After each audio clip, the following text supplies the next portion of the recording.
Assalamualaikum warahmatullahi wabarakatuh. Alhamdulillah.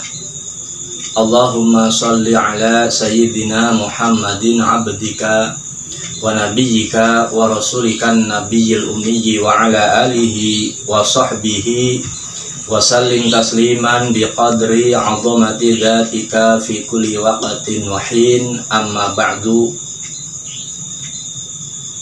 Puji syukur kepada Allah Subhanahu wa ta'ala, salawat dan salam kepada junjungan alam Nabi besar Muhammad Sallallahu alaihi wasallam. Alhamdulillah, para pemirsa LBM NU Kabupaten Bekasi yang dirahmati Allah Subhanahu wa ta'ala, kita berada lagi di dalam bulan Ramadan yang mulia ini. Dalam kesempatan Ramadan ini, saya ingin menceritakan dua hal. Yang pertama adalah perihal tentang Imam Ibnul Arabi, di mana Imam Ibnul Arabi pernah, beliau ketika berada di tengah lautan tersebut ternyata banyak ombaknya. Lalu kemudian beliau mengatakan kepada laut, "Wahai laut, tenanglah kamu, karena di atasmu ada lautan ilmu." Kemudian Allah Subhanahu wa ta'ala yang maha mengetahui melihat bahwa seorang hambanya, yaitu Ibnu Arabi, menonjolkan kesombongan di dalam ilmu pengetahuan. Allah Subhanahu wa ta'ala mengutus satu makhluk keluar dari lautan tersebut, kemudian berkata kepada Imam Ibnu Arabi, "Wahai Ibnu Arabi, kalau engkau memang betul-betul lautan ilmu, maka coba engkau jawab pertanyaan dariku." Lalu kemudian si makhluk tersebut mengatakan, "Bagaimanakah apabila ada seorang istri yang suaminya menjadi batu atau suaminya menjadi hewan seperti katak dan sebagainya? Berapakah masa iddah yang harus dilalui oleh seorang istri tersebut?" Lalu kemudian Ibnu Arabi beliau menyerah. Beliau mengatakan bahwa saya belum tahu tentang ilmu itu. Lalu kemudian si makhluk yang dari laut tersebut berkata, "Maukah kamu tahu jawabannya?" Ibnu Arabi mengatakan, "Iya, saya mau tahu jawabannya itu apa." Makhluk yang dari laut tersebut berkata, jika kamu ingin tahu apa itu jawabannya, maka kamu harus berkata bahwa aku adalah gurumu dan kamu adalah muridku." Lalu kemudian Ibnu Arabi mengatakan, "Baiklah, aku adalah sebagai muridmu. Terangkanlah wahai guru." Makhluk yang dari laut tersebut berkata, apabila si suami itu berubah menjadi benda padat, maka iddahnya iddah meninggal dunia. Namun apabila si suami itu menjadi hewan, makhluk hidup, maka iddahnya iddah sebagaimana umumnya perempuan yang ditinggal suaminya dalam keadaan hidup. Kaum muslimin wal muslimat rahimakumullah.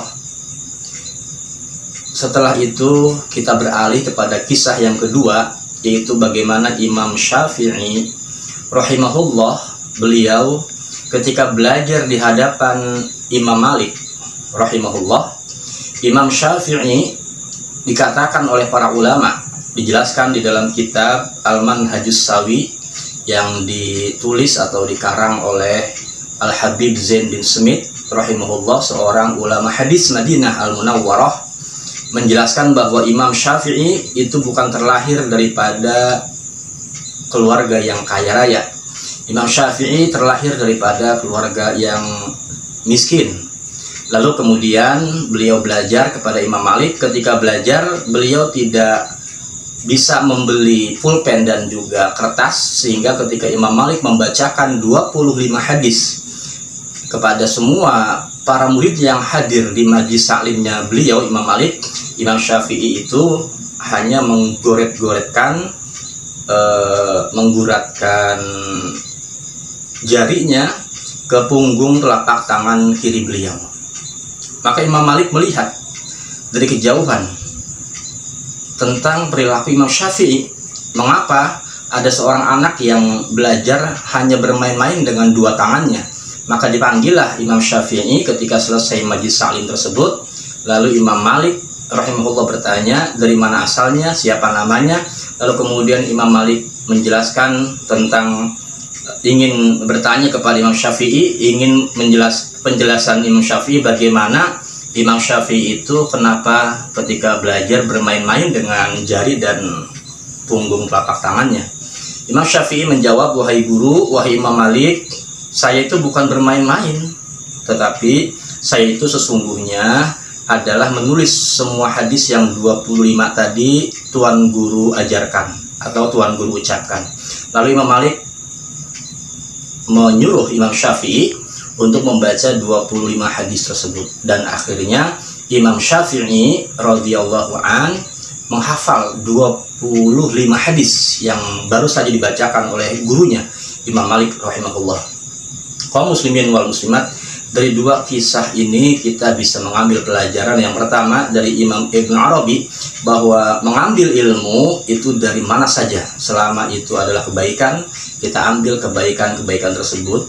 Dan yang kedua, kita bisa belajar daripada Imam Syafi'i bahwa dalam kondisi sesulit apapun, tetap seorang mukmin, seorang muslim harus terus bersemangat untuk mencari ilmu, untuk belajar dan untuk mencari ilmu. Mudah-mudahan dua kisah ini menjadikan satu motivasi semangat untuk seluruh muslimin muslimat agar terus belajar dalam keadaan kondisi apapun dan juga kepada siapapun tentang kebaikan-kebaikan.